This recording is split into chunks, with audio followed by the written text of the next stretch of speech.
Hi friends, you are watching Cricket with Raghuram.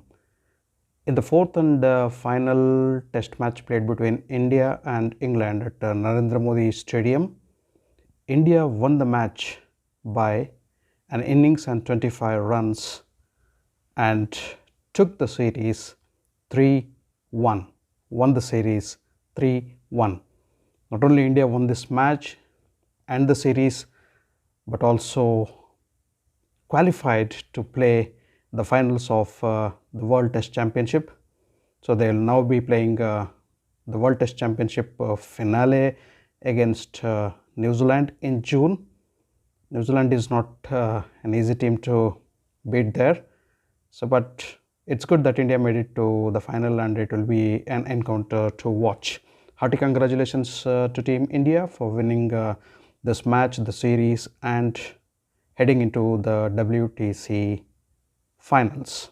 By winning the third test match at the same Narendra Modi Stadium against England, and after having led the series 2-1, India had tentatively qualified to the World Test Championship, but they had to make sure that England did not win the fourth match, because that would really upset India from entering into the World Test Championship. So the equation was India has to be 2-1 or 3-1 at the end of the series, and India had to be careful that the series did not end at 2-2, allowing England to win this match and thus disqualifying themselves from the World Test Championship. So, and India really played well for the deserved win. We saw that the third test almost finished within 2 days, and this test did not look so awkward, but again the fourth test also finished on the third day. England would definitely be disappointed by this result. In fact, the last two tests, how it went out of their way. So like it can be said that England even did not play the entire 5 days when we combine both those tests. So the third test being lost in 2 days, the fourth test being lost in 3 days. So that's not healthy signs for England after they started this tour with a promising note, beating India very comprehensively in the first test match. So all admirations and congratulations and best wishes and great thumbs up to Team India for the way they came back in this particular series after losing the first test in an embarrassing way, and the way they regrouped, reteamed together. They played according to the changed plans and strategies, and they won the next 3 tests.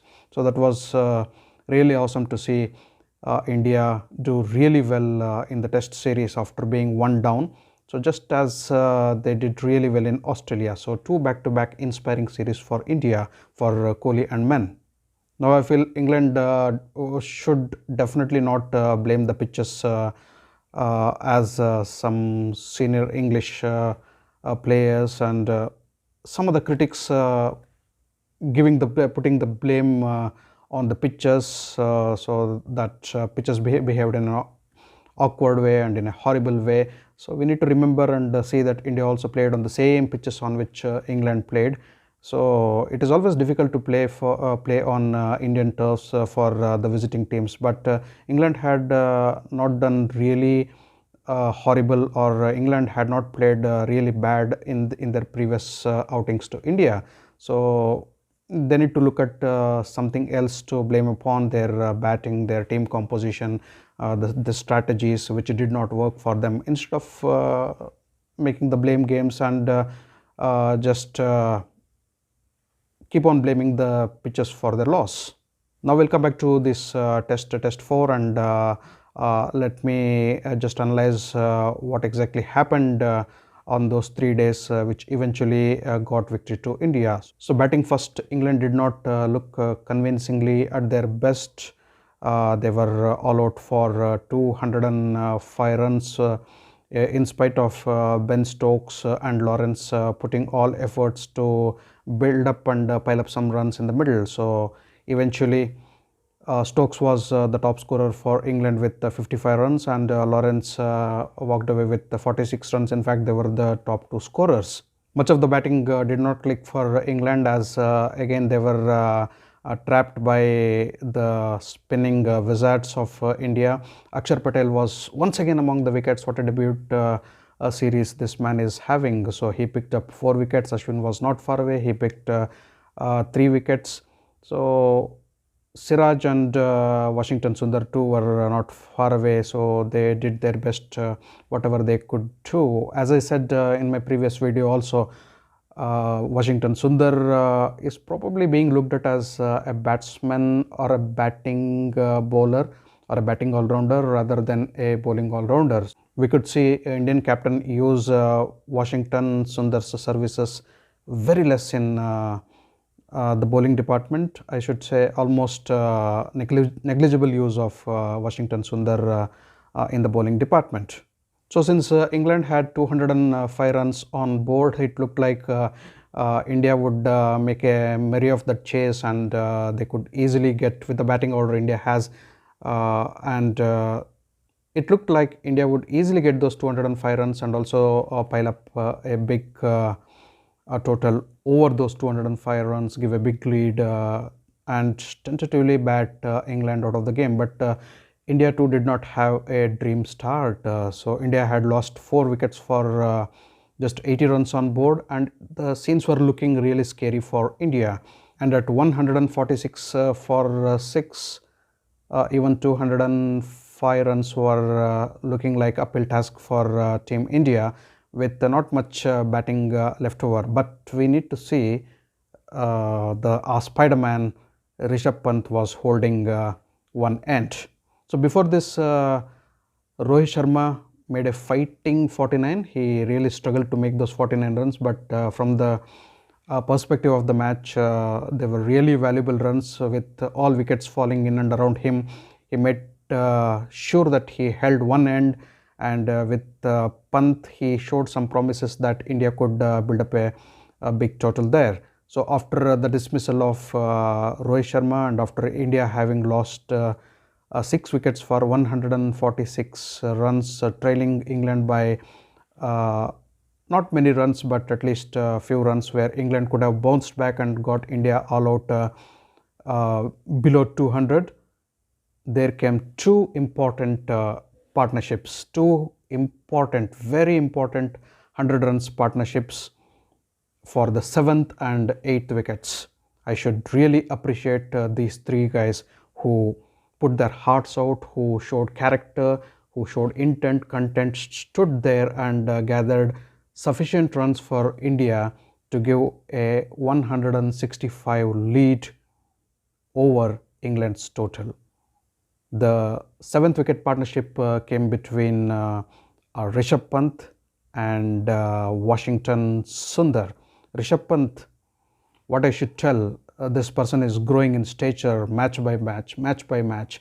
What batting display, what a gritty innings, and he looks like a tiger pouncing on the opponent batsman. He is ready to attack. See, while wickets were going in and around, he made sure not only he did not give away his wicket, but also got very quick runs for India. Not only got very quick runs for India, but he got his century. Yes, Rishabh Pant at last got his century after missing a few centuries in the past couple of months. So as if missing centuries had become a synonym for Rishabh Pant. So everybody were anticipating, even the Combox, including the legend Sunil Gavaskar sir, was keenly commenting that Rishabh Pant, come on young man, come on, you have to get this century, you have to get this century. And ultimately with that big 6, Rishabh Pant got to his century, and what a terrific innings he played. And that shot will be remembered by not only the English team, not only by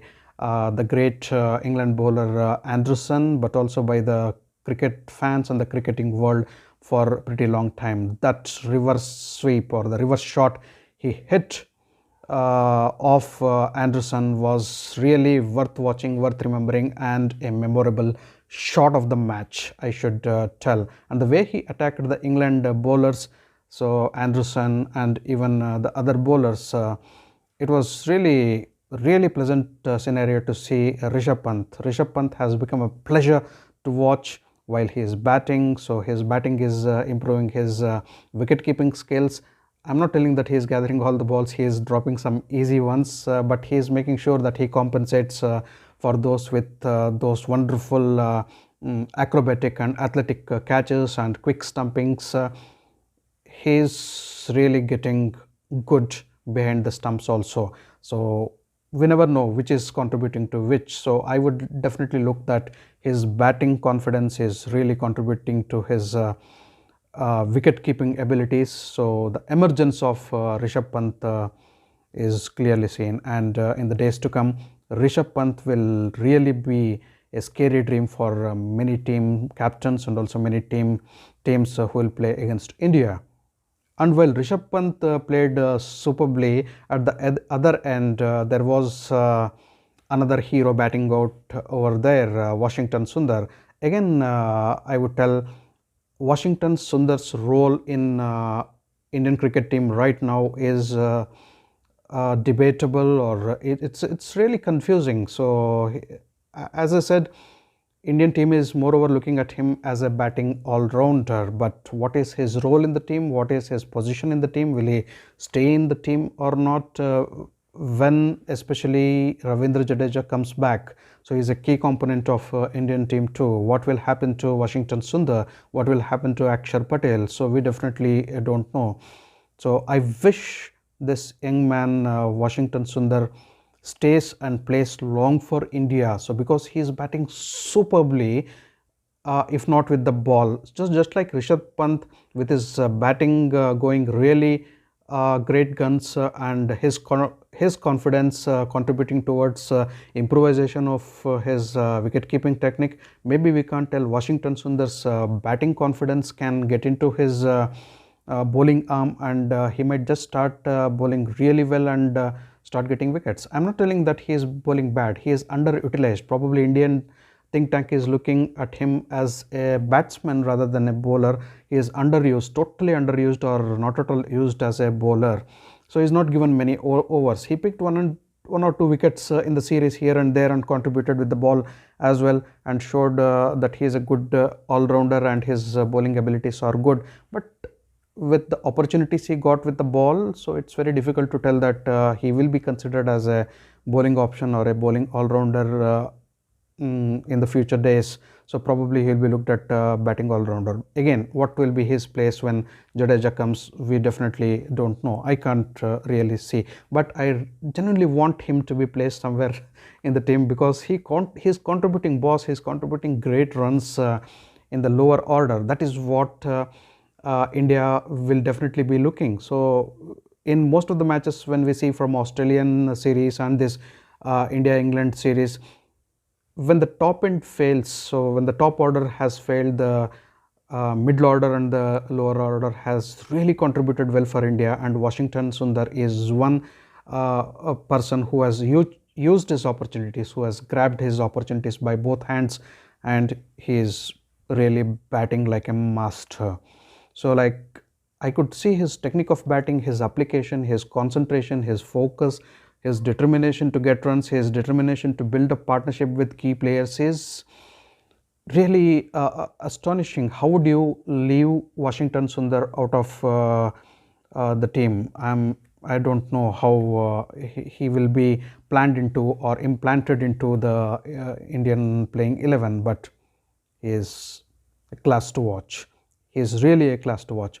After Pant's dismissal, Washington Sundar again built a big partnership. Hats off to another bowler, Akshar Patel. Akshar Patel exactly did what he did not do in the previous matches. He was getting really good wickets, and he became that vital partner with Ravichandran-Ashwin in taking those wickets and winning these 3 matches for India. Akshar Patel's contribution is huge, enormous in terms of as far as bowling department is concerned. 27 wickets in his debut series. It's big numbers, man. So Akshar Patel is really, so these two people, how I definitely if I leave ifs and buts, I definitely would like to see how Akshar Patel would fare for India when they play outside India and how justice he would be doing to his bowling abilities. But as far as this series is concerned, he even looked like overshadowing Ravichandran Ashwin. So Ravichandran Ashwin, we know he is the boss of his game and the game plan. But Akshar Patel, so in his debut series, he was just as vital and as important as Ravichandran Ashwin was, and he even looked like, as I said, overshadowing Ravichandran Ashwin at times. So he got those 4 wickets, 5 wickets, 3 to 4, 5 firsts, which were very important for India. So his role in India winning these 3 matches, last 3 matches, and winning the series over England is really enormous. And knowing for his batting abilities and also the all-round abilities, Akshar Patel did not really do justice in the previous 2 matches with his batting. And when he got a chance here, so he applied himself, he built a partnership with Washington Sundar, who was really looking good amongst runs once Rishabh Pant was dismissed for his century. And once again, Washington Sundar and Akshar Patel put that important 100 runs partnership for the 8th wicket, and almost they batted England out of the match. These 2 century partnerships for the 7th and the 8th wickets among these 3 people, so Rishabh Pant, Washington Sundar and Akshar Patel, so that was really the turning point, that was really the breakthrough point of this match, and those were the vital moments in which India just grabbed the victory or made sure that they will definitely be winning this particular test match and the series. And for this person, Washington Sundar, I'll be really sorry.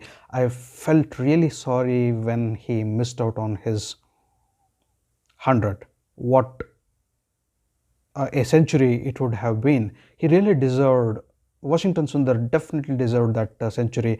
Missing out on a century by just 4 runs. Of course, when he was interviewed, he said he was not rather very much disappointed, but the disappointment was clearly seen on the lad's face.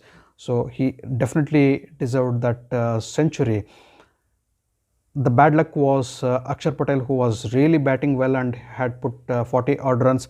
Akshar Patel also deserved that 50 runs, the half century, but he got run out. So that run out was really the key for Washington Sundar to miss out on his century. So India had lost 8 wickets, and it needed just for Ishant Sharma or Siraj or both to stand with Washington Sundar for few seconds, few minutes, just rotate the strike, give him the strike and allow him to hit that one boundary which could have got him to his century, a much deserved century.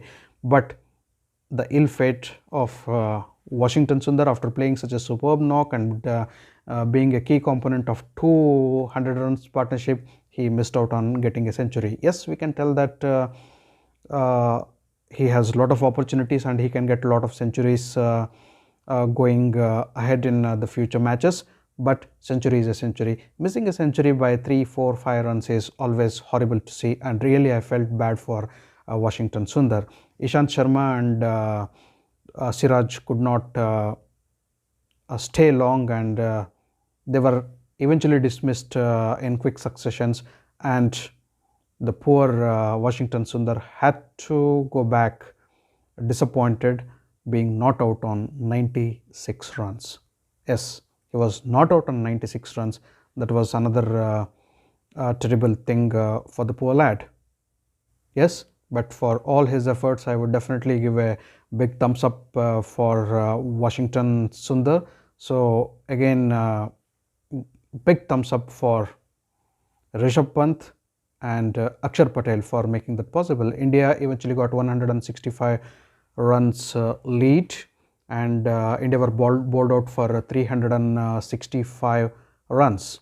As far as England's bowling is concerned, Anderson was really unplayable. He tortured India like anything, except with the exception of Rishabh Pant, who opened up all storms on Anderson. But Anderson was really unplayable, and he was really looking lethal as he took 3 wickets. But the pick of the bowlers for England was Ben Stokes, who took 4 wickets. The spinning department did not click this time for England. So Leach, though he picked up 2 wickets, but spin did not really work out for England as it did for India. So India had a healthy lead of 160 runs, as I said, but England really messed it up in their second innings, and they were all out for 135 runs, allowing India to win the match by an innings and 25 runs. Yes, there was no need for India to bat for the second time.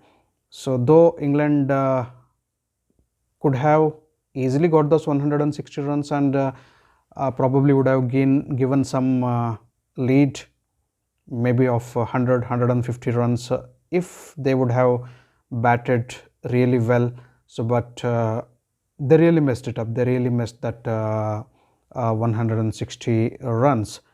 At a point, England had lost 6 wickets for just 65 runs in the second innings. Yes, 6 wickets for 65 runs, and they really never recovered from that particular point. So again it was Akshar Patel, and again it was Ashwin who troubled England in the second innings. Akshar Patel got a 5-4 and Ravichandran Ashwin got a 5-4. 10 wickets were distributed among Ashwin and Akshar, so there was no need for any other bowler to put their efforts and energies to grab wickets. So there was a competition between, like we could tell that there was a competition between Ashwin and Akshar to take those wickets. So deservingly they both got 5-4s, and England were bowled out for 135 runs. The only resistance for England came in the form of Lawrence, who scored 50 runs. But the other England batsmen fell easily into the Indian spin trap. Rishabh Pant, for his wonderful century, which was in fact a match-winning century for India, walked away with player of the match honours. Ravichandran Ashwin, on the other hand, was rightly declared as player of the series for his 32 wickets in the series, for a magnificent century which he scored, and 189 runs which he gathered even as a batsman. For his all-round performance with the bat and the ball, Ravichandran Ashwin, didn't he deserve to be the player of the series? Hearty congratulations to Rishabh Pant, to Ravichandran Ashwin, and of course Akshar Patel for not being far away from Ashwin's tally of 32 wickets. Akshar Patel too took 27 wickets, and he was very closer to get that player of the series honours. And hearty congratulations to Team India for winning this match, this series, and also marching into the World Test Championship final. So I would wish that India would play superbly for that one last time in the World Test Championship and win that match over New Zealand and bring home the trophy. Thanks for watching my video. If you allowed my video, kindly like, share and subscribe to my channel. I'll catch up with you all in my next video with more cricket news. Until then, goodbye. Namaste.